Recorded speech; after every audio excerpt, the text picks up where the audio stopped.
Chapter 17, the endocrine system, screencast 5. This screencast will be focusing on the hormones of the adrenal gland. The adrenal glands are glands that are located on the superior surface of each kidney. Remember, the kidneys are located in a position in which we refer to as retroperitoneal. They're going to be embedded in fat and fascia, and they are subdivided into two areas. And those two areas are going to be the inner adrenal medulla and the outer area, which is the adrenal cortex. Now, the adrenal medulla, this is actually the core of the adrenal glands. They're going to have a red-brown color, and this is due to the fact that the medulla of the adrenal gland is really well vascularized. And the job of the adrenal medulla is to release both epinephrine and norepinephrine with sympathetic stimulation. The cortex, on the other hand, is synthesizing more than 25 corticosteroids. It is yellow because of the lipids within the cells, and there are three separate regions, and each one of those regions are producing their own hormones. You are not responsible for the regions or the hormones that are produced by each region. Now, some examples of the hormones are going to be mineralocorticoids. Those will be hormones that actually regulate electrolyte levels. A good example here will be aldosterone, and that is going to be responsible for sodium reabsorption and the secretion of potassium. If we look at glucocorticoids, these are hormones that regulate blood glucose. Cortisol is going to be the primary hormone here. That actually will increase blood glucose. We have gonatocorticoids. These are androgens. They're going to be male sex hormones that are produced by the adrenal glands.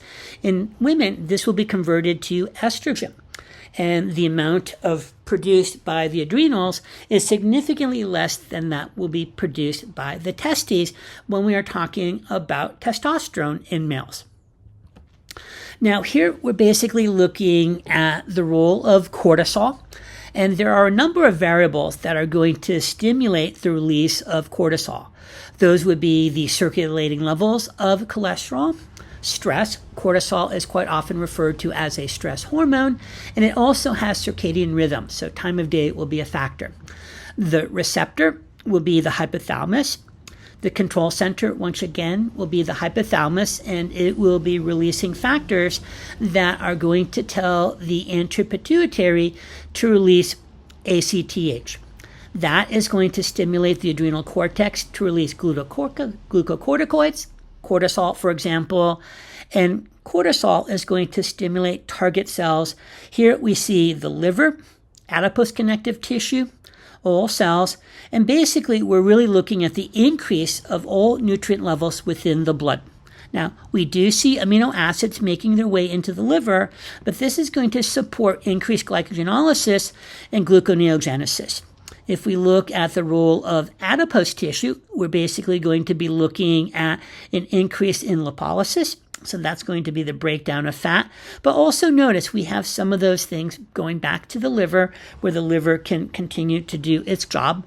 All cells, so basically all cells will be stimulated for protein catabolism. And this is going to occur in most cells except hepatocytes. And this will result in a lower decrease or lower amount of glucose being taken up by other cells. Now, we're going to see an increased retention of sodium and water that is tied into high levels of cortisol, a decrease in inflammation.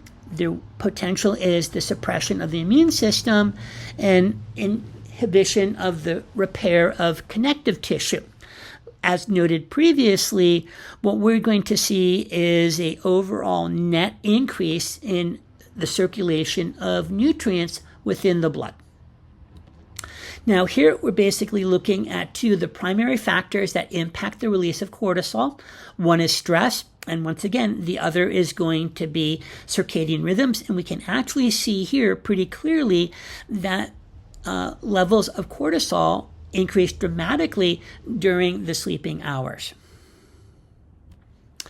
Now, if we look at corticosteroids, and these are therapeutic doses, they are used as a potent anti-inflammatory agent.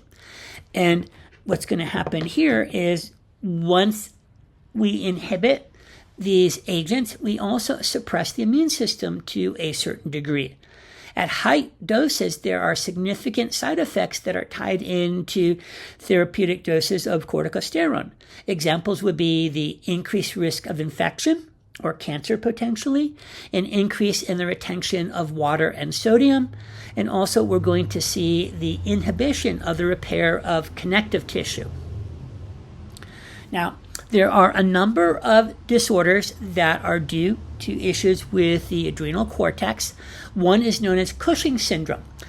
This is due to chronic exposure to excessive glucocorticoid hormones in people that are taking corticosteroids for therapy. A good example is individuals on prednisone for long periods of time. There may be some cases when the adrenal glands are actually producing too much, but this isn't all that common. Symptoms of Cushing's disease are going to be obesity, high blood pressure, excessive male pattern hair growth. We're going to be looking at kidney stones and menstrual irregularities. The opposite is actually going to be Addison's disease. This is due to adrenal insufficiency.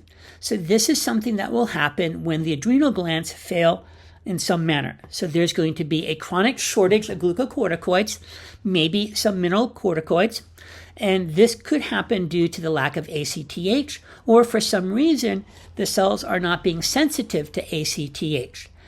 Examples of symptoms would be weight loss, fatigue and weakness, low blood pressure, and the darkening of the skin. The treatment for this is actually oral corticosteroids. Now here, this is just a cartoon image that's demonstrating examples of the two. So here on the right, we have Cushing's syndrome, and on the left, we have Addison's disease. And you can actually see significant differences between the two.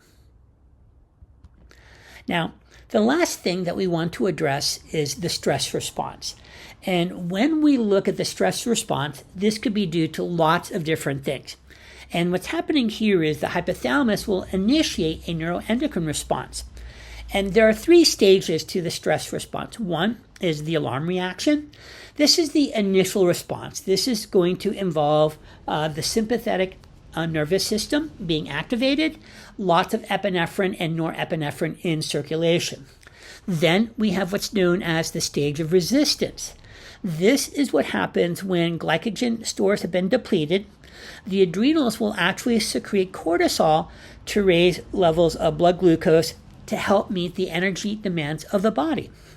Then, as this continues, we hit the stage of exhaustion. This is after weeks or months. You're not looking at the depletion of fat stores.